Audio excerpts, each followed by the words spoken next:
aquí.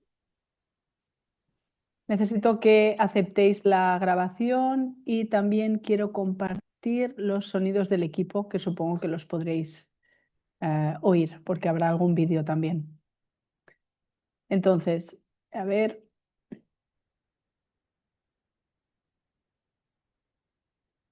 Vale, si os parece, empezamos en un par de minutillos, por cortesía de los que todavía no han llegado, que estamos llegando. Ya sabemos que la profesión, vamos todos y más en estos días de fiestas, vamos un poquito más locos de lo habitual.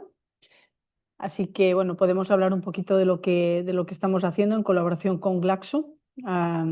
Agradecer a Glaxo la oportunidad, ¿no? Tanto al doctor Joanola como a mí, de ofrecer esta divulgación, esta comunicación, ¿no? En patología respiratoria, en concienciar de la inmensa necesidad, ¿no? Que hay ahí fuera de que nos pongamos las pilas desde la farmacia como sanitarios. Y por mi parte también abordar qué más podemos hacer desde la farmacia y hablaros, por ejemplo, de uno de nuestros servicios, ¿no? Dirigidos al paciente crónico y algunos de los resultados que ya estamos empezando a ver. Por lo tanto, son fechas de frío, son fechas de mucha patología también respiratoria, agudizaciones, y cabe y tiene mucho sentido, ¿no? Que estemos aquí hablando de esto. El conocimiento al final no ocupa lugar, como dicen, y si esto todavía nos capacita y nos empodera más como sanitarios para poder darle un propósito, ¿no? A nuestro día a día en el mostrador, pues qué mejor. Así que vamos a ver la hora que es. Son y 4, esperamos, hay 5. Doctor Suanola, un minuto más de cortesía. ¿Sí? Y arrancaremos, va. Pasas tú las diapos, Chris? Sí, paso yo las diapos. Y también deciros que se O graba. hago alguna señal así para... Bueno, ¿qué tal? ¿Cómo estáis? Bien, bien, bien, todos bien. Bien, bien, no nos podemos quejar Hoy aquí. he terminado consulta. Sí, mucha consulta, mucha patología, ¿no? También. Y mucha agudización ahora. De mucho virus, lógicamente. Ya vamos todos con las mascarillas y todo. Mucha agudización leve, mucho virus sin más. Ujú. Y bueno, y es lo que nos toca ahora y bien. Como cada año. ¿Dirías que hay más patología que otros años o no? De momento, lo único que he visto es que la recomendación de mascarilla ha empezado mucho antes. Eso sí, Aprendemos, ¿no? el año pasado empezó después de Reyes, quiero recordar que fue una semana caótica, la de 2 de enero. Ujú. Este año han empezado y por lo que voy viendo con los compañeros y lo que me cuentan, ya los hospitales y los CAPs ya bastante colapsados. Muy Por bien. tanto, lo que pueda venir en enero, veremos. Sí, si ya estamos así, entonces, vale. Pues tiene mucho sentido esta ponencia de hoy. Así que, bueno, pues sin más, van a ir entrando, les vamos a ir dando paso, pero como queda grabada la sesión, se podrá compartir también a través de Glaxo a todas las farmacias no interesadas y le daremos divulgación. Así que arrancamos con la sesión, ¿sí? Vamos allá. Pues, ¿quieres hacer la introducción? Sí, empezamos. Sí. Vale, Chris, pasas tú las diapos. Intentaré ir un pelín más rápido que la otra vez para que tengamos todos más tiempos de hablar y sea un poquito de debate. Muy Y bien. vayamos sobre todo a la hora de reunión que tenemos establecida. Ujú. Muchas buenas noches a todos. Muchas gracias de nuevo al equipo de GSK, Esther, de Íñigo, Alba, por contar con nosotros. Y hablaremos tanto primeramente yo, el doctor Juanola de neumólogo, como Cristina Lucas después, de la idea está centrada un poquito en el infradiagnóstico de dos enfermedades, aunque aquí he incluido otra muy frecuente como el cáncer de pulmón, pero nos basaremos en el infradiagnóstico de dos enfermedades obstructivas funcionales, las más habituales y prevalentes en la neumología, como la EPOC y el asma, ¿no? Hablaremos un poquito de qué es cada una en su fisiopatología muy básica. Aquí no es sitio para hacer grandes charlas de enfermedad, sino un poquito en qué consisten, cómo son y por qué pecamos en general el sistema sanitario de pensar poco a la hora de diagnosticarlas y qué dificultades nos encontramos en los métodos diagnósticos y en la logística propia del CAP o de urgencias o de la consulta especializada. ¿Vale? El infradiagnóstico de POC, qué síntomas predominan un poquito de base, la dificultad de la espirometría como prueba gold estándar, cáncer de pulmón nada, no es el sitio ni el lugar ahora, y el asma, qué problemas tiene intrínsecos, ¿no? La variabilidad de síntomas, que no hay una única prueba diagnóstica para llegar al diagnóstico, valga la redundancia, que es espirometría, feno, terapias empíricas. Y luego tenemos otro punto clave en la reunión de hoy, de que hasta la fecha la venta libre de SABA, ¿no? Del salbutamol, que en el fondo nos está diciendo que un mal control de una posible enfermedad de base no diagnosticada o no conocida.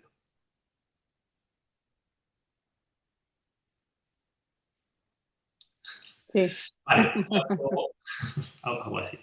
Cuando empezamos con el EPOC, cuando hablamos del EPOC, ¿no? Enfermedad pulmonar obstructiva crónica, clásicamente se ha dicho que es una enfermedad muy común, muy prevalente y de una alta morbimortalidad por las complicaciones, comorbilidades que implica una enfermedad inicialmente respiratoria, ¿no? Las complicaciones respiratorias, caquexia, miopatía, ansiedad, depresión, dado que el factor de riesgo común es el tabaco, la parte asociada de riesgo añadido de cáncer de pulmón, por lo tanto una enfermedad cada vez más plurifocal, no solo a nivel pulmonar, sino una enfermedad muy heterogénea con diferentes inputs y diferentes características de tener en cuenta. Cuando hablamos de datos estadísticos, decimos que hay una prevalencia actual real demostrada de un 12%, un 11,8%. Significa que realmente conocida y sabida hay muy pocos datos de enfermedad demostrada en pacientes con diagnóstico de certeza, y eso nos lleva a pensar que hay un alto índice de infradiagnóstico, cercano a un 75%. Por tanto, así a grandes rasgos diríamos que 3 de cada 4 personas con EPOC no la tienen diagnosticada, por tanto no la tienen tratada y está en una enfermedad que va a más. ¿Por qué? Pues principalmente, como luego veremos, hay una normalización de síntomas. Principalmente, como el tabaco es el principal factor de riesgo, pues la persona que fuma asume o normaliza que tenga tos, normaliza que tenga mocos, normaliza que haga bronquitis, y como fumo, esto ya me lo autojustifico, entonces ya doy por sentado estos síntomas y no pienso o no sé o no sospecho que esto pueda ser los inicios de una enfermedad subyacente que puede ir a más. Y el uso o poco uso de las guías, en este caso la española, la GSPOC y la internacional, en cuanto a métodos diagnósticos, métodos de sospecha, síntomas, prínceps que podamos tener de entrada en la consulta y la poca aplicabilidad de las espirometrías. ¿Por qué? Porque durante mucho tiempo no se ha pensado o no había material o no había personal o no había suficiente formación del personal, enfermera, auxiliar, médicos que se encargaban de la espirometría y, lógicamente, si tenemos que, para llegar al diagnóstico, hace falta una prueba y esta prueba no se hace, pues, lógicamente, el camino queda cortado y ahí tenemos un mal trayecto diagnóstico y, por tanto, un mal enfoque terapéutico de una enfermedad tan prevalente como decimos. Y, sobre todo, otro motivo por el cual no llegamos al diagnóstico es que puede ser que en las primeras fases del EPOC haya una muy poca presencia de síntomas respiratorios. El paciente tenga alguna bronquitis ocasional, tenga algo de tos leve o incluso que tenga poquita cosa. Por tanto, si no tiene sensación de estar enfermo de síntomas respiratorios, no acudirá a un diagnóstico de certeza. A día de hoy, los criterios diagnósticos de la EPOC, recordad, es superior a 35 años de edad, principalmente el tabaco, estamos hablando de un índice de paquetes acumulados de más de 10, esto a grandes rasgos sería una persona que fuma un paquete al día durante 10 años, o las comparativas que nos lleguen a ese resultado. El tabaco sigue siendo destacadísimo el principal factor de riesgo, especialmente activo, pero también un tabaquismo pasivo. Nos hemos encontrado por la historia cronológica del tabaquismo, en este caso en España, que el tabaquismo activo era más de hombres y el pasivo más de mujeres, especialmente a finales del siglo XX, principios del XXI, aunque las mujeres en este caso ya van poniéndose al mismo nivel de fumadores que el hombre en los últimos años, pero clásicamente el tabaquismo pasivo era más de la mujer, la esposa del marido, la trabajadora del bar, la trabajadora de la fábrica donde había una gran presencia de tabaco activo y también otros tóxicos laborales o ambientales que puedan contribuir a ese riesgo y ese daño respiratorio. Luego, las nuevas corrientes de diferentes clases o subtipos de EPOC hablan del desarrollo pulmonar, un EPOC de nacimiento, infecciones de repetición, todas aquellas circunstancias internas o sobre todo externas que van a condicionar una irritación bronquial crónica y un desarrollo de esta enfermedad. Como síntomas principales, de mayor o menor medida, tendremos el ahogo, la disnea, más o menos tos, y esa tos puede ir acompañada o no de expectoración. Por tanto, estos 2-3 síntomas príncipes destacados, más un factor de riesgo atribuible, clásicamente el tabaco, y una edad adulta con tiempo suficiente de exposición acumulada, nos tienen que pensar en un posible diagnóstico de EPOC. Si llegamos a vía ese organigrama, llegamos a esta conclusión, acudiremos sí o sí a la espirometría forzada, en donde buscaremos un patrón obstructivo, acordamos una relación del FEP sub 1 respecto a la capacidad vital forzada menor de 0,7, esto nos está diciendo un patrón obstructivo, en la prueba post-broncodilatación. Si eso es así, tendremos un diagnóstico de certeza de confirmación de EPOC y luego ya estableceremos el fenotipo, la gravedad, etc. Ya adecuaremos el tipo de tratamiento que merece o que precisa esa persona. Pero ¿qué pasa? Que tenemos de entrada un mal diagnóstico precoz. ¿Por qué? Porque más del 50% de los pacientes están en un estadio inicial en el momento del diagnóstico. Por tanto, es donde más tenemos que ahondar y más agresivos tenemos que ser como sanitarios de cualquier ámbito, lógicamente desde el mundo de la neumología, donde estoy yo, el mundo de la enfermería, médico de familia y la farmacia como, luego comentará Cristina, como centro sanitario de fácil acceso de la población de calle, donde podría hacer un primer filtro, un primer cribado de sospecha de enfermedad respiratoria, en este caso el EPOC. ¿Qué nos aporta un diagnóstico de certeza en una fase inicial? Pues si pensamos que esta enfermedad irá a más si no cambiamos el factor de riesgo y no iniciamos un tratamiento adecuado a base de las necesidades, podemos enlentecer la progresión de la enfermedad, aturarla, tendremos menos complicaciones, principalmente estaremos hablando de menos agudizaciones infectivas graves e incluso podemos ahorrarnos ingresos hospitalarios. Podemos intentar minimizar el riesgo de comorbilidades y complicaciones cardiovasculares, que también es una situación muy asociada a la progresión del EPOC.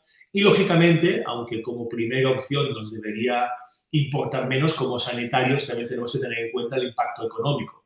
Por tanto, si tenemos un diagnóstico precoz con un medicamento bien adecuado, un ahorro de ambulancia, un ahorro de servicio de urgencias, un ahorro de ingreso hospitalario, un ahorro de servicio de rehabilitación, por ejemplo, todo eso es un menor impacto económico que el paciente de entrada no va a precisar porque nos habremos adelantado a la enfermedad o a los estadios iniciales.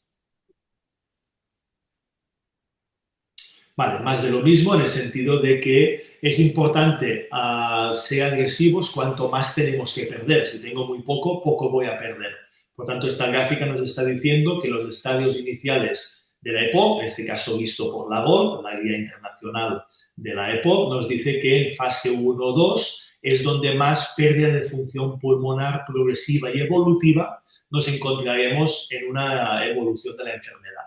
Por tanto, si podemos frenar esa pérdida de función pulmonar y mejorar no solo la espirometría, mejorar los valores y mejorar en el fondo la calidad de vida, más vamos a ayudar y más vamos a anticiparnos a la evolución de la EPOC en este caso. ¿Vale? Esto no solo influye en la función pulmonar, sino que ese es el espiral de violencia que lo podemos trasladar a cualquier enfermedad crónica. Siempre comentamos, en este caso sería el EPOC, pero lo trasladamos a cualquier enfermedad crónica evolutiva y puedo poner, por ejemplo, perfectamente la insuficiencia cardíaca.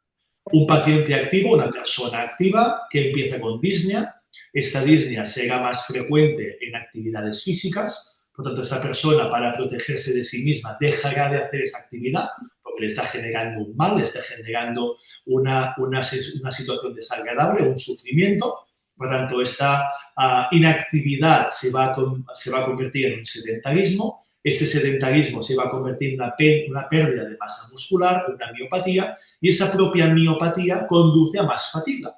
Y la propia fatiga, más la disnea que atraía y que no está ejercitando, conduce a un empeoramiento global funcional de la persona guiada por una pérdida de capacidad pulmonar. Por lo tanto, esta persona que sufre EPOC, independientemente del fenotipo, que ha dejado de hacer ejercicio por una disnea no controlada, en el fondo estamos hablando de que una enfermedad de origen respiratorio se extrapola a una miopatía muscular periférica.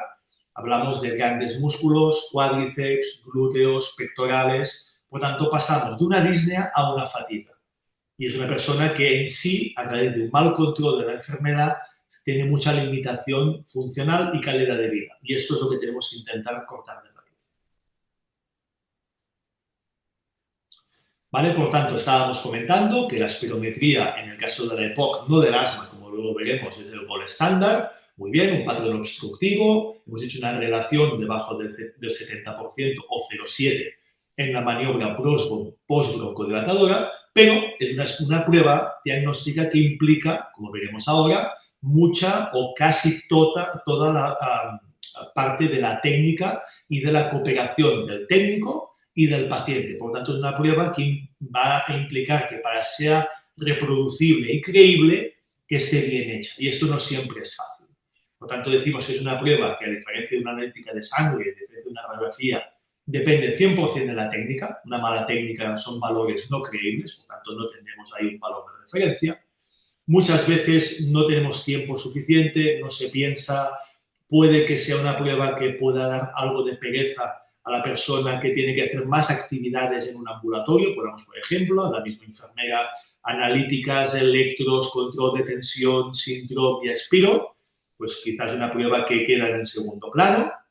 Puede ser que no siempre haya una formación adecuada, por tanto, si hay una formación adecuada en la realización de la misma, los valores o la técnica puede no ser adecuada. Lógicamente, esto ya nos hemos ido olvidando, pero en época de pandemia, una prueba que implicaba soplar era un gran riesgo de contagio y de exposición de virus, por lo tanto, se limitó muchísimo el uso de la prueba, por tanto, fijaos en la limitación diagnóstica que eso condujo, ¿no? A muchos pacientes que en aquel momento, ya sea por diagnóstico o por control, se hacían sin espirometría, por tanto, nunca será igual de adecuado. Y los criterios intrínsecos de la prueba para que sea creíble y reproducible, tanto en técnica, la propia espirometría en sí, la técnica de cómo se sopla el inicial, que tiene que durar mínimo 6 segundos la expiración alargada, que no tenga un final súbito y interesante poder hacer mínimo 2-3 maniobras para ver que no sean muy diferentes entre sí, porque si cada maniobra es muy diferente, al final sabremos cuál coger. ¿Vale? Pues la reproductibilidad y que sean y la técnica y los criterios de aceptación. ¿Vale? A nivel de principales, marca Chris un par de... ¿Pasa? Ahí está. Vale. Ay, perdón. No pasa nada. Vale, en principales fuentes de error, esto es sacado directamente de la guía de pruebas funcionales de la SEPAR. Muchas veces nos encontramos que hay una mala preparación del paciente. Habitualmente se aconseja que el paciente venga sin su medicación de base para ver realmente qué capacidad tiene de base y cuánto sigue mejorando o no con la broncodilatación. Tanto puede ser que el paciente venga con la medicación básica de base de casa, por tanto no habrá una broncodilatación porque ya estaríamos en el post. Y luego ya son inputs o errores propios de la técnica, ya sea porque la gente le da como asco, angunia a la boquilla, la expiración forzada muy agresiva quizás no cumple el pico y hace más una curva, por tanto los valores iniciales no son adecuados, no aguanta los 6 segundos, finalización precoz y muchas veces esa poca colaboración voluntaria o involuntaria hacen que la prueba no sea creíble. Por tanto, ahí tenemos un lag de diagnóstico. ¿vale? Igual que tenemos los errores de técnica, tenemos las contraindicaciones.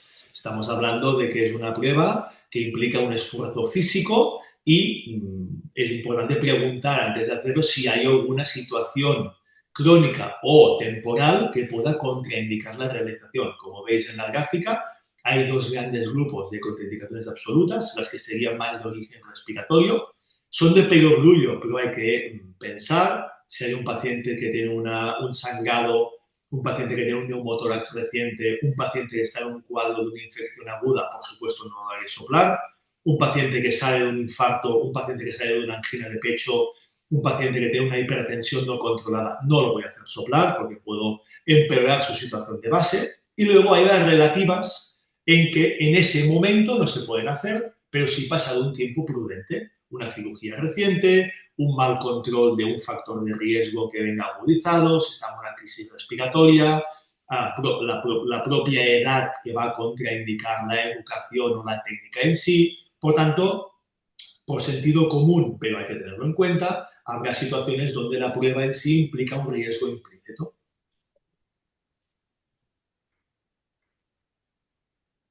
Vale. Hemos comentado que la espirometría, aunque sea el gold estándar, tiene sus handicaps en técnica, en realización y sus contraindicaciones. Por tanto, una de las cosas que se está intentando aplicar, no solo en los CAPS, sino en otros ámbitos sanitarios, son los métodos de screening. Igual que funciona en muchas patologías, especialmente en enfermedades crónicas evolutivas o en diferentes tipos de tumores, el cribado nos puede ayudar a filtrar ese tipo de pacientes candidatos a una prueba diagnóstica posterior.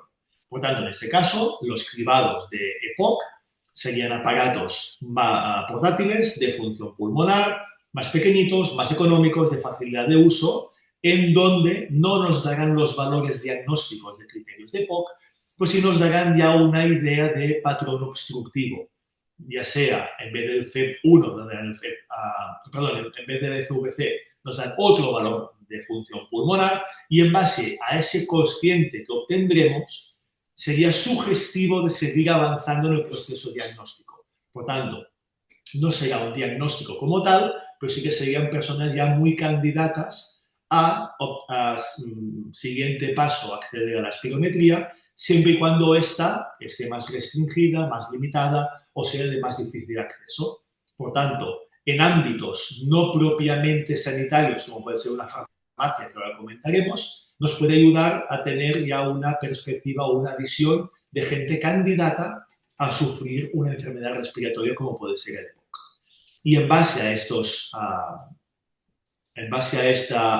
métodos, nos planteamos, Chris, un estudio que se presentó en congresos nacionales e internacionales este pasado año, juntamente el equipo de Respira con el equipo de Farmaval, nos planteamos a grandes rasgos un valorado infradiagnóstico de EPOC mediante el criterio de cribado en la farmacia comunitaria de calle.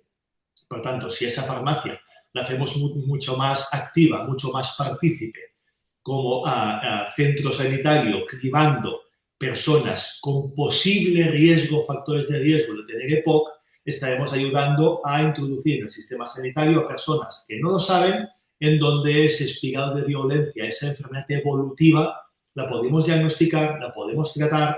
Si son fumadores, los podemos intentar convencer, si quieren, de dejar el factor de riesgo principal y estaremos haciendo un bien desde un ámbito donde quizás se pensaba menos. Por lo tanto, se planteó como objetivos principales intentar tener un diagnóstico de certeza a posibles pacientes EPOC en base a factores de riesgo, en base a edad, que venían por síntomas respiratorios de manera espontánea. Luego se hizo una prueba piloto en 10 farmacias comunitarias de Mataró como ciudad con suficiente capacidad de población y diferentes ámbitos socioeconómicos o diferentes barrios de diferente índole social, para que no hubiera grandes gaps ni grandes diferencias en cuanto a la población. Y nos encontramos que este estudio se llevó a cabo durante medio año, obtuvimos un reclutamiento de más de 220 pacientes y llegamos a un diagnóstico de certeza mediante diferentes problemas que tuvimos de logística, como era de prever, porque la población es como es, esto no lo vamos a cambiar, llegamos a un diagnóstico de certeza de 13 EPOCs, de un grado leve moderado en el momento diagnóstico. Igualmente obtuvimos más diagnósticos de bronquiectasias cuando se hizo más pruebas diagnósticas, obtuvimos pacientes con epocasma, obtuvimos pacientes con COVID persistente, obtuvimos pacientes con criterios de bronquitis crónica con una espirometría no compatible, pero que cumplían todos los criterios clínicos. Y en esos pacientes, muchos han seguido control neumológico público o privado, según las necesidades de cada uno o su preferencia, pero una gran mayoría que venían por síntomas y con un diagnóstico clínico de certeza, ya se les pudo ayudar iniciando terapia farmacológica adecuada al diagnóstico y a la gravedad del mismo. Por tanto, es un primer estudio que nos da pie a pensar que una mayor implicación de la farmacia como ámbito sanitario nos va a ayudar a descongestionar también el CAP, las áreas de ambulatorio, espirometría, etcétera. ¿Vale? Por tanto, en el tema del EPOC, ¿qué tenemos? La necesidad de diagnosticar en fases iniciales, que es donde mayor beneficio podemos aportar. Hemos comentado que la espirometría con PVD, con broncodilatación, es la prueba de gold standard de mayor implicación, pero la propia logística de la espirometría en sí nos obliga a pensar en otros métodos de cribado, otros métodos de diagnóstico precoz para poder llegar a más volumen de población y que no sea una restricción en el acceso a la espirometría. Uno de ellos sería, por ejemplo, el Vitalograph, el COP6, es esa pequeña maquinita que hemos comentado, que ya nos da un primer paso de pensar si la persona sería tributaria y, lógicamente, adecuar los valores diagnósticos en función de la prueba a la que lo obtenemos. Vale, cambiamos de ámbito. Fijaos que pasamos del EPOC, ¿no? Una enfermedad crónica evolutiva fundamentalmente basada en factor de riesgo del tabaquismo, y pasamos a otra enfermedad, a otra circunstancia, que es el asma bronquial, una situación donde los síntomas y signos clínicos principalmente predomina las sibilancias, que es como más los pitos, ¿no? Coloquialmente hablando, que es lo más característico, pero no único. Más menos el ahogo, ¿no? Dificultad respiratoria, puede haber una tos acompañante y muchas veces se cuentan que hay una opresión torácica, sobre todo en el contexto del ahogo. Esto puede variar durante el día, puede variar en función de épocas del año, puede haber un predominio nocturno y sobre todo tenemos que tener en cuenta todos los factores de riesgo de provocar la enfermedad, provocar la crisis y mantener ese mal control ventilatorio, ese mal control respiratorio. En cuanto miramos la prevalencia, si os acordáis en el EPOC era un 11,8, aquí fijaos que son muchos estudios, cada uno mira su población, a zonas muy concretas del territorio, del territorio español y un estudio internacional, pero los valores de promedio estarían entre el 10, 12, 9%. Por tanto, estamos hablando de valores muy parecidos de prevalencia conocida, en este caso del asma bronquial. Vale. A grandes rasgos, ¿qué diríamos? Que la fisiopatología del asma, a diferencia de la EPOC, donde puede haber diferentes fenotipos, es una enfermedad clásicamente inflamatoria, mediada por diferentes moléculas proinflamatorias, sobre todo las interleuquinas, que serían como los vehículos que van a provocar, mantener y ejecutar esa cascada inflamatoria que como resultado final nos va a llevar a la broncoconstricción, a la inflamación de la mucosa bronquial, como signo final de la patología que estamos hablando. Cuando esta inflamación se va manteniendo en el tiempo, tenemos un remodelado, hay una hipertrofia muscular bronquial que va a favorecer la broncoconstricción y la misma inflamación de la mucosa favorece el edema, favorece el moco, favorece los tapones de moco y que la inflamación se mantenga crónicamente. Por tanto, pasamos de una reversibilidad a posiblemente una inflamación ya menos reversible si no la tratamos a tiempo. Cuando hablamos de los síntomas, en este caso comentamos que la broncoconstricción con la inflamación es el síntoma, no es el problema. El problema es toda la cascada inflamatoria que ha conducido a este chivato. Pero yo tengo que anticiparme a la producción de la inflamación, ya sea controlando los factores de riesgo o bien tratando esta inflamación que se ha ido generando. Por tanto, estamos hablando de que la palabra que más se repite es inflamación. Cuando estamos hablando del uso o sobreuso del SABA, ¿no? De los agonistas de acción corta de rescate, Eso no es un antiinflamatorio, es un broncodilatador. Por tanto, no me está tratando la enfermedad, me está aliviando los síntomas. Por tanto, no estoy curando nada. Lo mismo que comentábamos con la EPOC, hay un alto porcentaje de pacientes con síntomas compatibles de tos, disnea, pitos, ahogo, opresión, bronquitis de repetición, pero que no tenemos un diagnóstico de certeza y por tanto van tirando de medicación de rescate o tratamiento sintomático sin más.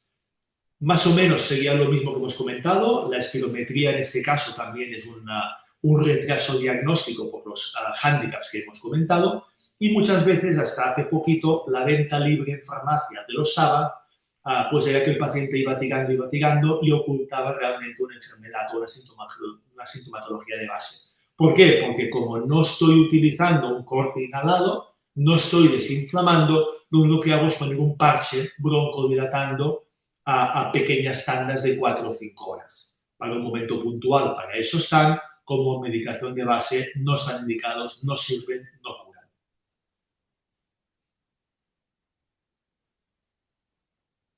Vale, por tanto, hablando, aquí tenemos los diferentes fenotipos, que no es el momento de comentarlo, pero si os fijáis más o menos los síntomas más inflamatorios, más eosinofílicos, donde los glucocorticoides inhalados serán el tratamiento de base como antiinflamatorio. Luego, cuando estamos hablando de asmas más graves en gravedad, en escalera de gravedad, nos iremos a los biológicos, que serán moléculas proinflamatorias, las interleuquinas que hemos comentado especialmente. Por tanto, si somos capaces de bloquear esa molécula que progresivamente me va a generar y mantener una inflamación, pues me estoy ahorrando todo el proceso de la fisiopatología de la enfermedad. Por tanto, son fármacos que ya me cambian el paradigma, ya no trato la consecuencia y me voy al origen del problema. Y arriba tenemos una tabla de diferentes preguntas a un lenguaje más coloquial que nos vendrían a orientar o a chivar un posible asma de base no conocido. Si ha tenido pitos alguna vez, si cuando tiene algún resfriado o una congestión de vías altas rápidamente me baja a pecho, esos resfriados que duran más de lo que deberían, si tiene más pitos de noche, si tiene alguna alergia respiratoria y que le congestione más tos y más mucosidad. Esas preguntas muy de calle, muy coloquiales, en el fondo te están diciendo que puede haber un diagnóstico o una sospecha diagnóstica de asma de base. Vale, esta es la tabla que recoge la GEMA, que es la Guía Española del Asma a nivel nacional, y es una tabla que visualmente es muy clara, me gusta mucho, pero te está diciendo que hay muchos caminos para llegar al diagnóstico y ahí siempre puede que no tengamos todas las herramientas para acceder al diagnóstico si una de las pruebas previas no es concluyente. Ahí, en resumen, nos está diciendo que partiendo de unos síntomas clásicos, tos, pitos, mocos, opresión, bronquitis, un contexto clínico adecuado. Primeramente accederemos a la espirometría siempre con una broncodilatación. Y a partir de ahí puede que tengamos que tirar del hilo para acceder al diagnóstico. Si tengo la espirometría con un patrón obstructivo y una prueba broncodilatadora positiva, 2 y 2, 4, tenemos el diagnóstico de asma.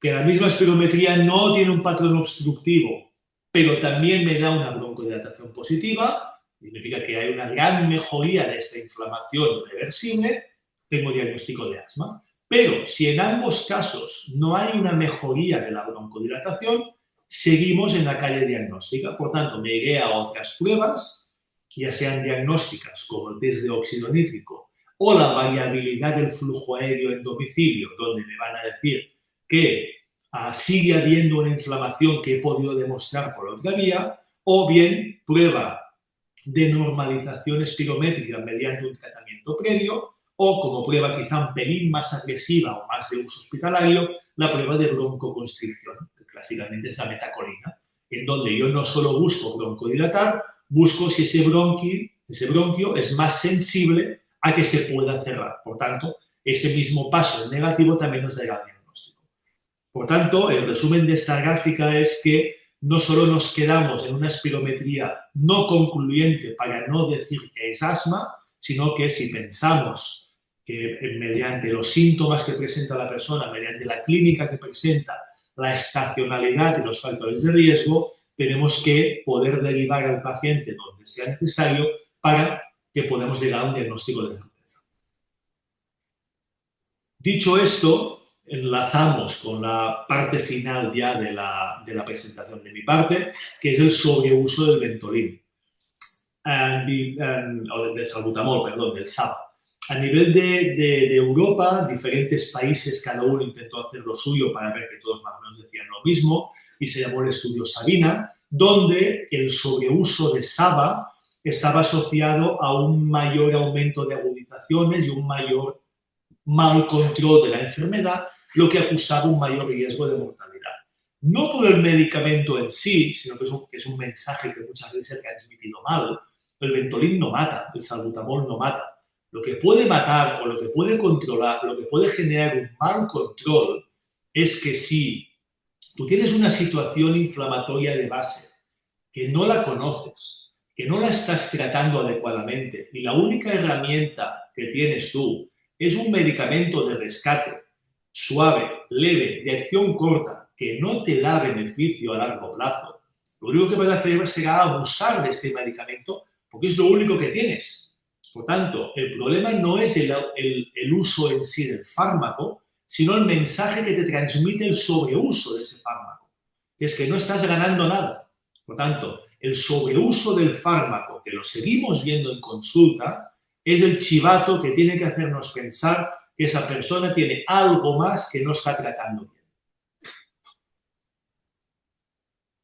bien. ¿Ves? Lo matés. ¿Vale?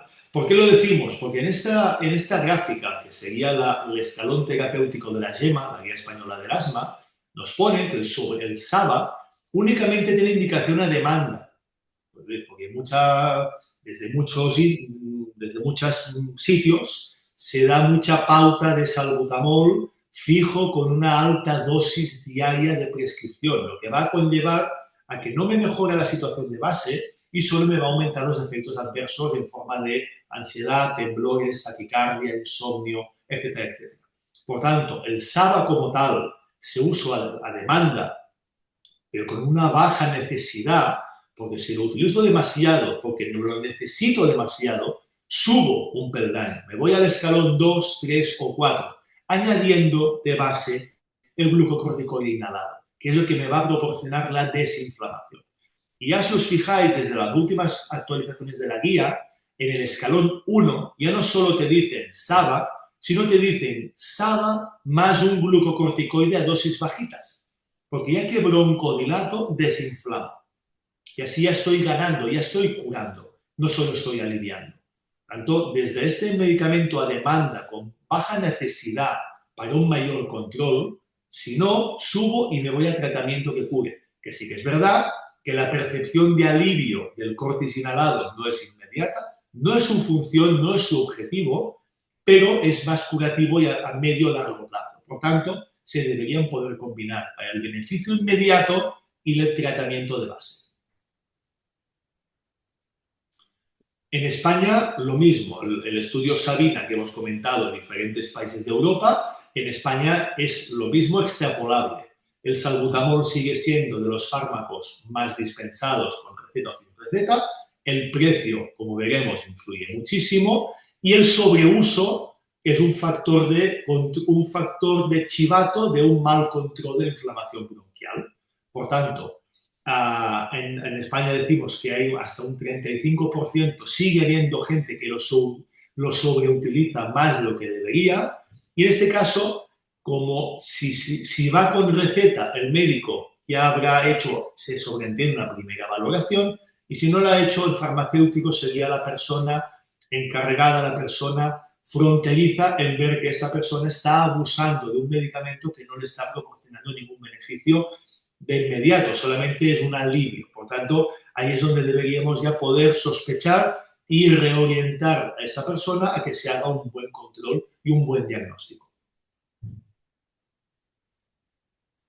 Esto es una diapo que me hizo gracia en su momento, en donde, si os fijáis, el precio de venta del salbutamol es relativamente económico, 2-3 euros en función de la marca, etcétera, y el precio del tabaco es mucho más caro. Por tanto, el hecho de que a veces el precio no sea un limitante hace que el acceso fácil de un medicamento de rescate rápido, económico y hasta hace poco sin prescripción sea de un uso y abuso muy frecuente. Por tanto, a veces el mismo precio ya implica que haya que pasar por un diagnóstico previo para poder ser prescrito. Vale. Dos pinceladas muy rápidas de qué es el salbutamol. Hemos comentado que es un agonista selectivo de los beta 2, por tanto, aumentando la MPC, aumenta la relajación de la musculatura lisa a nivel bronquial, pero produce una taquicardización a nivel cardíaco, por tanto, sus efectos secundarios. Tiene un efecto muy rápido, una duración relativamente corta, no produce desinflamación, pero sí tiene un alivio muy rápido y placentero, de modo que para una pequeña crisis suficiente, pero no para un uso continuado. ¿Por qué? Porque el sobreuso o la intoxicación produce la taquifilaxia, las taquicardias, trastornos de iones, la ansiedad, el insomnio y, en el fondo, un mal control de la enfermedad. En base a diferentes gráficas de la mismo estudio, nos vemos que para decir que hay un buen uso o una buena prescripción del SABA, digamos que haría falta menos de 3 inhaladores al año, por tanto, un poco más del 50% estaríamos en ese rango, pero sigue habiendo mucho sobreuso y alto sobreuso del Ventolin en casi más de un canister, más de un inhalador al mes. Por tanto, un uso de un salbutamol al mes, aunque lleve medicamento de base, nos está diciendo que está maltratado. Por tanto, hay que revalorar ese tratamiento de base, ya sea porque tiene una baja adherencia, porque no lo usa, porque tiene la percepción de que no mejora, o porque lleva menos dosis o menos potencia de la que debería.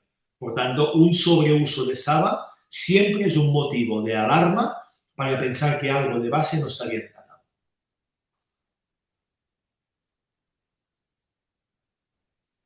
Vale, ese sería más o menos lo mismo que lo que hemos comentado, que especialmente los asmas leves son los que peor control llevan a través del sobreuso de Ventolin, y cuanto más grave es el asma, como más medicación precisa de base, se sobreentiende que llevan un mejor control.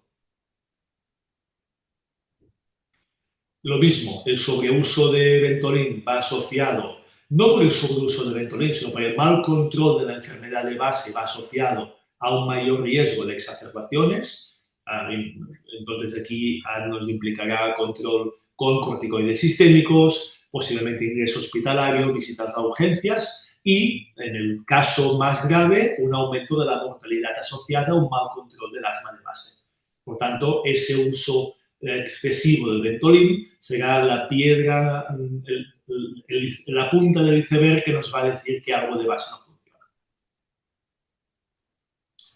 Lo mismo, las consecuencias, pues el mayor riesgo de exacerbaciones porque tenemos un asma mal controlado, la mortalidad en ese tipo de pacientes por la misma complicación en sí, los efectos secundarios que hemos comentado y la dependencia del Ventolin por esa mejora inmediata de un alivio rápido, pero sin una desinflamación de base.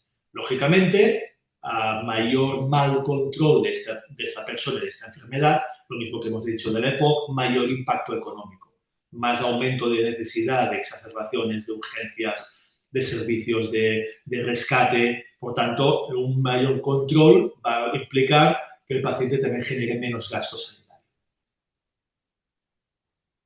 En la farmacia, eso lo dirá Chris Baskin mejor que yo, pues ser no solo el chivato y el policía, sino que sea ya la persona que detecta y abre la veda a que esta persona que está utilizando en exceso el medicamento de rescate, o no, una persona SABA dependiente, pues valorar si realmente tiene una prescripción de base y si la hace bien, por lo tanto adecuar una buena adherencia, si la hace bien, ver que el dispositivo sea adecuado, si aún haciéndolo bien y utiliza demasiado uso de Ventolin, pues quizá la medicación la potencia del mismo no es la adecuada. Por tanto, nos va a permitir no solo detectar el sobreuso del Ventolin en sí, sino que el medicamento que puede estar llevando, que lo haga bien y que sea necesario y adecuado. Recomendaciones muy básicas, no más lo que hemos comentado hasta ahora, que siempre, siempre, siempre, a no ser que sea un asma intermitente leve, tendrá que ir con corticoides de base, ¿no? ICS, glucocorticoides inhalados, más o menos un beta-2 de larga en base al control, la gravedad y los síntomas del mismo, pero no puede ir en monoterapia como tratamiento de base estable solamente con el salbutamol, porque tenemos un mal control. Por tanto, tanto la GINA, la internacional, como la GEMA ya van aconsejando de siempre que el primer peldaño de control de la enfermedad sea el corticoide inhalado. Y para finalizar, lo que hemos comentado ya del resumen de mi parte, ¿no? La necesidad de las patologías respiratorias más presentes y más prevalentes como asma y EPOC, que las tengamos muy en mente cuando tengamos a una persona que nos entre en la farmacia, pensar que quizá no solo sea un resfriado, no solo sea una gripe. Por poco que hagamos, por poco que iniciemos el camino, la persona se va a beneficiar de un mejor diagnóstico y un mejor tratamiento. Cuanto más iniciemos en modo precoz, más podemos evitar el empeoramiento de la enfermedad, sea cual sea, respiratoria o no respiratoria. Lógicamente, lo comentará Cristina, los nuevos dispositivos, cuantas menos uso de dosis al día, mayor adherencia y mayor control de la enfermedad, tanto asma como EPOC. Siempre un sobreuso de salbutamol nos tiene que hacer pensar que la enfermedad o la situación de base no la tenemos controlada. Por tanto, será un marcador de mal control. El tratamiento que cura y que desinflama, que es el corticoide inhalado, es el que nos va a permitir un mayor control de la enfermedad, no el Ventolin, ese no va a curar nada. Y por tanto, la farmacia, tanto en el EPOC como el asma, como enfermedades respiratorias, será el primer punto de entrada de detección de posible enfermedad respiratoria, abrir el camino diagnóstico y educación sanitaria. Por tanto, una intervención farmacéutica nos va a poder proporcionar menos crisis respiratorias, menos agudizaciones y, como último paso, menos muertes relacionadas con enfermedad respiratoria. Bueno, Y ya está. la bibliografía Sí. y muchísimas gracias, Jordi. Yo Vale. me quedo con esto de aquí que me encanta: intervención farmacéutica igual a menos crisis, menos muertes. Es muy empoderador, ¿no? Leer esto como sanitarios que somos.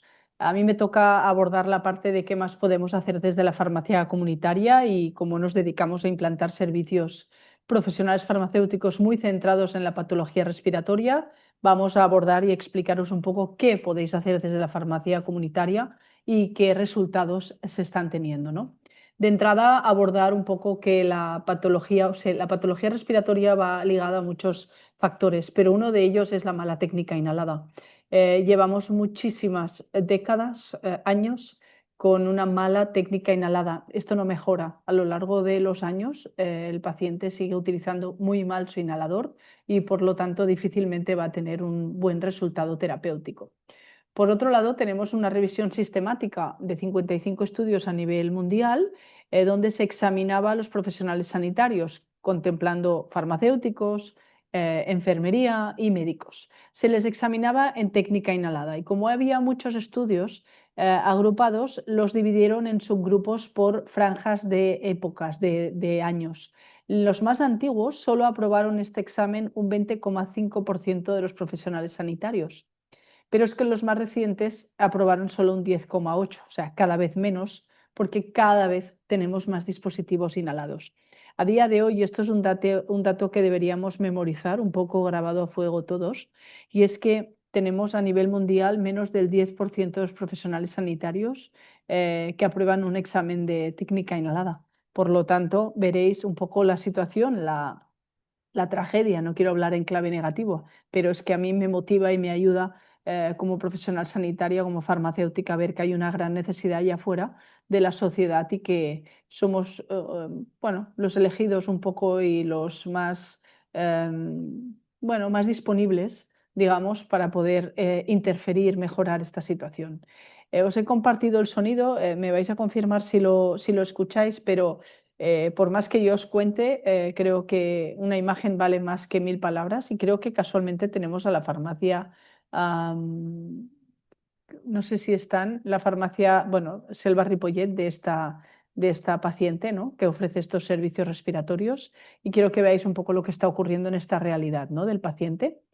A ver, un segundo.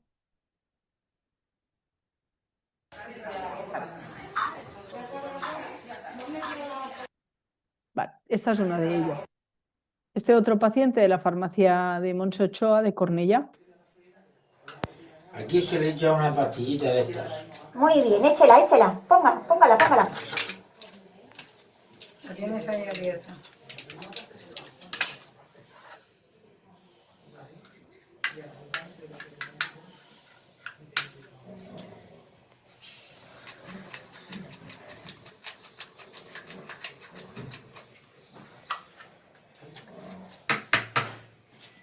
Perfecto.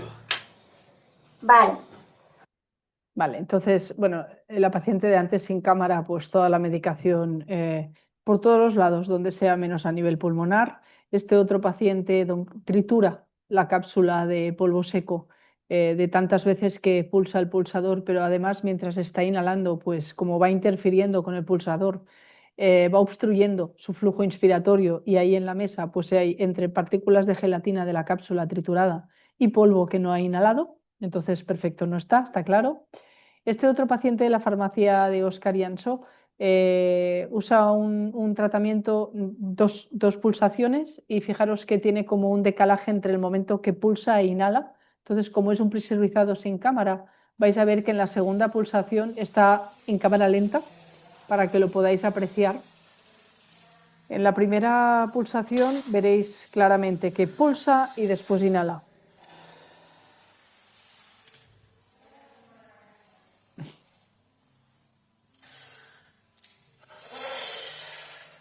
Entonces, como nos autorizan a la grabación, con el consentimiento, obviamente, a cesión de imágenes, al hacer la segunda pulsación y al cambiar el enfoque, al grabarlo, gracias a que tiene un fondo negro aquí detrás, vais a ver justo después de pulsar el pulsador dónde va la dosis.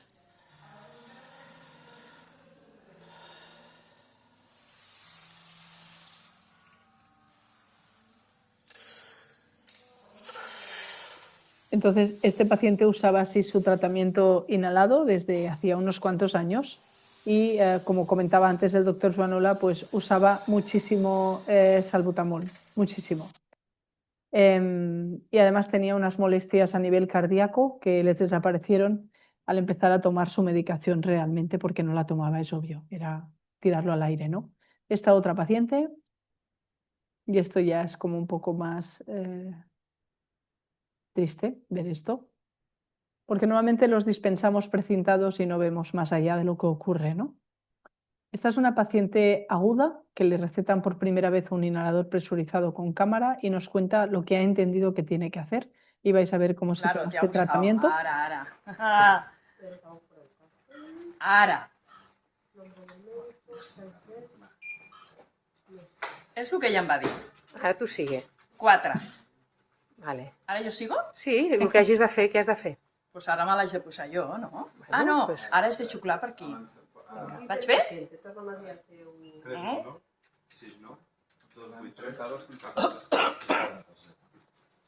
El resultado en cualquier caso siempre es el mismo y es que la medicación a nivel pulmonar no llega. Por lo tanto, estamos frente a una nueva oportunidad, ¿no? Como farmacéuticos y expertos del medicamento y nos toca reinvertirnos, formarnos, capacitarnos para aprovechar, ¿no? Nuestro verdadero potencial, puesto que hay una necesidad real de la sociedad a la que atendemos. ¿Cómo lo hacemos? Pues a través de los servicios profesionales farmacéuticos. ¿Cómo tienen que ser estos servicios? Tienen que resolver un problema real del barrio al que atendemos. Si no hay patología respiratoria, obviamente en el barrio donde yo estoy, pues no voy a implantar un servicio para respiratorio. No tiene ningún sentido poner el foco y el esfuerzo ahí. Tienen que ser servicios basados en evidencia con resultados demostrados. No estamos para perder el tiempo desde la farmacia comunitaria. Que inspiren a los equipos, que sean rentables, por favor, y fáciles de implantar. Por lo tanto, me toca hablaros sobre todo, como el doctor Joan ha hablado de asma y de EPOC principalmente, de patología respiratoria crónica, y para ello os hablo del servicio SATI, servicio de acompañamiento en terapia inhalada para pacientes crónicos. A día de hoy hemos hecho ya, bueno, más de 6.345 servicios entre todas las farmacias que lo están ofreciendo. ¿Y en qué consiste este servicio y qué más se puede hacer desde la farmacia? Pues el paciente crónico resulta que puede venir a la farmacia a tomarse su dosis inhalada delante vuestro, en la propia farmacia con cita previa, puesto que estáis formados, preparados en inhaladores, técnica inhalada, y os habéis posicionado como especialistas y expertos en respiratorio. Cuando el paciente se toma el inhalador, registráis los errores en las pautas, en la técnica, a través de una aplicación muy sencilla. Formáis al paciente en los distintos pasos de la técnica inhalada correcta, o sea, la teoría, y después le dejáis un pequeño dispositivo para permitirle aterrizar la teoría en un aprendizaje práctico y que se vaya de la farmacia con algo de aprendizaje real hecho. Siempre hago la comparación de que ninguno de nosotros probablemente aprendió a ir en bicicleta viendo un vídeo, ni un folleto, ni porque nos lo contaran. Solo aprendimos realmente cómo funcionaba el aparato subiéndonos a la bicicleta, ¿no? Pues dejándole este dispositivo al paciente le damos esta oportunidad al paciente.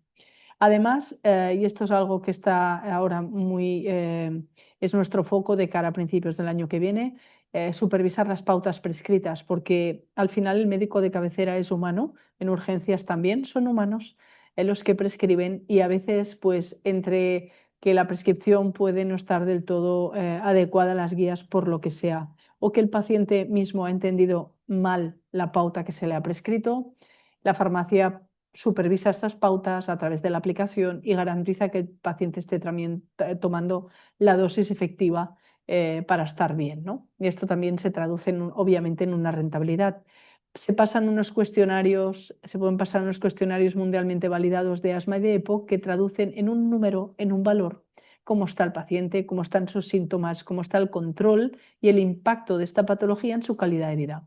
Esto a través de intervenciones, instrucciones de este paciente semanales en su técnica, vamos reduciendo el número de errores del paciente a través de esta ayuda, ¿no? Desde la farmacia y paralelamente vamos viendo, y esto es lo ideal, ¿no? Cómo va mejorando esta puntuación en salud directamente relacionada por la intervención de la farmacia, ¿no?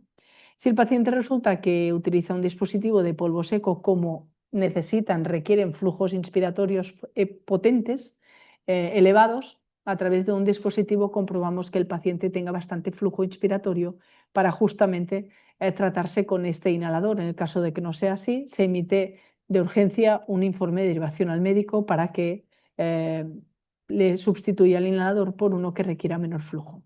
Se emiten, por lo tanto, informes siempre del paciente y derivación al médico solo en caso necesario. Las X visitas semanales, ¿no? Las X instrucciones del paciente hasta conseguir 0 errores en la técnica y aquella garantía de que le llega máxima medicación a nivel pulmonar no requieren más de 1 hora al año de la farmacia con su paciente respiratorio. Así que cuando hablamos de un paciente crónico en la farmacia no es tanto. Luego hay visitas semestrales de seguimiento porque está comprobado que a partir de los 6 meses nos relajamos en la técnica cuando ya lo estamos haciendo bien y resulta que es algo que hacemos de manera mecánica, automática, ¿no? Casi sin pensar. A diario volvemos a relajarnos y a coger malos vicios. Por esto siempre hay una pequeña visita de seguimiento semestral. Y además, ¿qué hacemos? Aprendemos a abordar otras necesidades secundarias no cubiertas del paciente desde la parte más profesional y más sanitaria para ayudar un poquito más allá, aparte de la técnica inhalada, la terapia, la pauta, etc. Esto es un ejemplo muy claro para que veáis de una paciente antes de recibir la intervención de la farmacia. Aquí tenemos a María Ángeles que nos va a enseñar cómo ella normalmente se toma su inhalador todos los días en su casa. Venga, ya.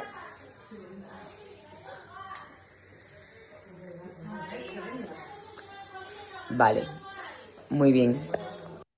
María Ángeles, María Ángeles vamos a ver cómo se toma su inhalador.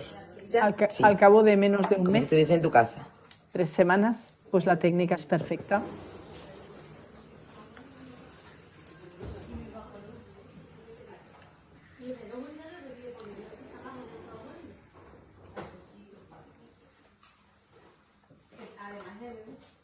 Estoy segura que, a pesar de no dominar el tema de los inhaladores y la técnica inhalada, todos habéis apreciado la diferencia sustancial en la técnica de esta paciente en solo una intervención.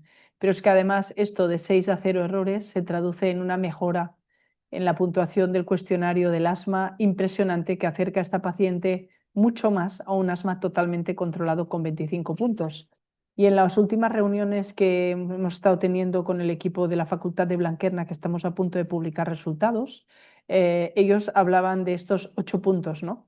Que para nosotros farmacéuticos 8 puntos es, bueno, 8 puntos, pues mira, simplemente no podemos valorar o medir esto, ¿no? No tenemos referencia o criterio para ello, solo vemos que hay una mejoría, ¿no? Pues resulta que 8 puntos, por ejemplo, en este cuestionario es una barbaridad y que en muchos casos desde atención primaria o desde hospitalario se consigue solo añadiendo otro fármaco, otro cortis, subiendo potencia de corticoide, tocando medicación, cuando nosotros lo conseguimos solo a través de la educación del paciente, ¿no? Y ese seguimiento en la instrucción. Por lo tanto, muchísimo mérito a las farmacias que ofrecen estos servicios. Como os he dicho antes, estamos a punto de publicar en una colaboración con la Facultad de Farmacia de Blanquerna de Barcelona los primeros resultados oficiales de este servicio, del servicio al crónico. Obviamente hay una parte que no puedo mostrar, pero sí que os puedo adelantar. Por un lado, que básicamente la reducción de errores que se consigue en una sola intervención es más de la mitad. Es decir, es donde se consigue la mayor reducción de errores. En la primera intervención, un paciente de 4 errores viene con 2, para que me entendáis, al cabo de una semana. No es cosa de una sola intervención, puesto que necesitamos varias visitas, puesto que el paciente crónico lleva muchos años utilizando mal su inhalador y hay que desaprender para aprender, ¿no? La técnica correcta. Otro de los resultados impactantes es que la variable que más influencia tiene sobre el estado de salud y sobre ese cuestionario de salud, por más que os imaginéis, digas, bueno, será la edad del paciente, será si es el tipo de inhalador que tiene pautado, el sexo del paciente, ¿no? El trabajo que tiene, no, para nada. Es el número de visitas hechas en la farmacia, por lo tanto, directamente el valor de la farmacia comunitaria, el tiempo del profesional con el paciente. Y esto es para mí el mayor resultado que podíamos tener todos, porque cuando nos ponemos a hacer, pues los resultados son impactantes. Obviamente, la mejoría de la técnica inhalada impacta directamente en la mejoría del grado de control de la patología, tanto en paciente asmático adulto, asmático infantil, o sea, en niños, y pacientes con EPOC. Se ha visto en los 3 casos de pacientes. Y por mi parte, siempre me gusta terminar, y más de cara a estas fiestas muy cercanas, ¿no? De que una farmacia diferente es posible, siempre que se trabaje desde el valor asistencial. Tenéis mucho por hacer. Además, empezamos a colaborar, ¿no? Cuando uno se empodera, uno primero toma conciencia de una realidad, que es lo que nos ha comentado el doctor Joanola, todas esas necesidades. Somos el primer centro de salud accesible a la población con cierta facilidad, en comparando con otros profesionales sanitarios, me refiero. Y cuando nos lo creemos y nos preparamos para ello, todo cambia. Todo cambia a nivel de equipo, a nivel de farmacia, a nivel de entorno con el resto de profesionales sanitarios que empiezan a vernos como aliados y nos empiezan a mandar pacientes de manera totalmente ética, puesto que saben que estamos haciendo las cosas bien en esa farmacia, para descargarse de presión asistencial, porque, como bien decía el doctor Joanola antes, un paciente bien controlado, pues son menos visitas a urgencias, menos ingresos, menos visitas al médico de cabecera y menos recursos consumidos. Así que el resto de profesionales sanitarios necesitan que os lo creáis, que entendáis que tenéis mucho que aportar y que es la faceta sanitaria para mí la más gratificante de todas en el día a día de la farmacia. Así que por mi parte nada más, os dejo aquí el correo y el teléfono si necesitáis contactar con nosotros o tenéis alguna duda. No sé si alguno de vosotros tiene alguna duda al respecto que nos puede comentar por el chat. Voy a dejar de compartir. Somos unos cuantos, un poquito veo de algunas farmacias conocidos, otras bastantes no. Así que bienvenidos a todos.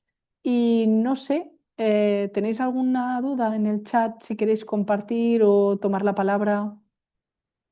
Agradecer una vez más a Glaxo, sí, a Alba, Íñigo, Esther, por esta oportunidad, por seguir dándonos altavoz, ¿no? A este proyecto y a la conciencia, ¿no? de toda esta situación a través del doctor Joanola. Y nada, por mi parte nada más, no sé si queréis añadir algo. Creo que ha quedado clarísimo, ¿sí? Así que nada, como se graba la sesión, pues Glaxo también la tendrá disponible para hacerosla llegar a todos. Y muchísimas gracias a todos. A esta hora dice mucho de la profesión y de vosotros que seáis tantos hoy. Y enhorabuena, enhorabuena por estar ahí, por intentarlo y por hacerlo lo mejor que podáis. Doctor Joanola, muchas gracias a todos. Íñigo, Esther, Amaya, Lourdes, todos los que estáis por aquí, no me quiero dejar nada, a nadie. Sara, sí, José María, Marcos, un abrazo a todos. Adiós. Adiós.